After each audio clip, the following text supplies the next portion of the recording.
Всім привіт! Ви на каналі Altena. В сьогоднішньому відео поговоримо про зимовий івент в TDX, а також які івент вежі ми отримаємо.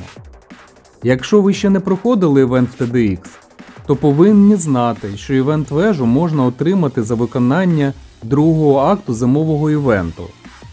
В зимовому івенті ми зустрінемо з вами багато цікавих супротивників, як літаючих, так і наземних. Даний івент ми проходили втрьох, при цьому я не мав жодної золотої вежі. Були дуже цікаві візуально хвилі, як наприклад марш цих міні-босів. Друга карта зимового івенту має високу складність, без хороших веж пройти буде дуже важко. Фармити зимовий пас можна як на першій карті, якщо ви не високого рівня, тому що вимоги до веж там набагато менше. Так і перемагаючи в другій карті, що набагато швидше по одержуваним очкам пасу, але вимоги до веж там вищі. Фінальний бос не є проблемним, крім його захисного поля.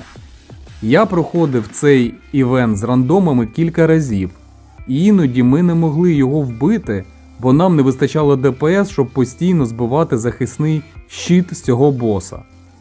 Що, як на мене, не дуже добре продумано. За проходження другої карти ви отримаєте івент-вежу Icebreaker. Також ми можемо отримати ще одну вежу за фарм зимового пасу. Давайте поговоримо кратко про ці вежі. Івент-вежа Icebreaker не має сильного ДПС, але має дуже класний вигляд. Зараз я коротенько покажу вам кожен рівень її покращення, і ви зможете побачити характеристики цієї вежі в меню покращення, коли я буду її апгрейдити. Як на мене, то головна фішка цієї вежі – це її візуальний вигляд. Виглядає вона цікаво, мені подобається зброя цієї вежі, а особливо її візуал на останньому рівні. Також ця вежа має два навики. Водночас великої шкоди від неї не очікуйте, це допоміжна башта, як і багато інших башт у TDX і TDS. У неї дуже хороші візуальні ефекти, також крижаний шип, який вона призиває, виглядає як цікава механіка. Саме цю вежу ми отримаємо за перемогу над головним босом зимового івенту. Але друга вежа, що отримається за пас, на мій погляд, набагато корисніша. Друга вежа зимового івенту – це кріогелікоптер.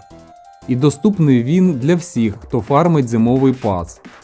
Бали зимового пропуску може отримати гравець практично будь-якого рівня, володіючи хоча б мінімальним набором веж, хоча це і займе чимало часу. Саме цю башту я рекомендую вам отримати. Вона хоч і не має великого ДПС, але дуже ефективна у захисті, бо може повністю заморожувати звичайних супротивників і навіть багатьох босів. У наступному відео я порівняю зимовий івент у TDS і TDX. То будь ласка, підпишіться на канал, ставте лайки, пишіть ваші коментарі. Всім до зустрічі!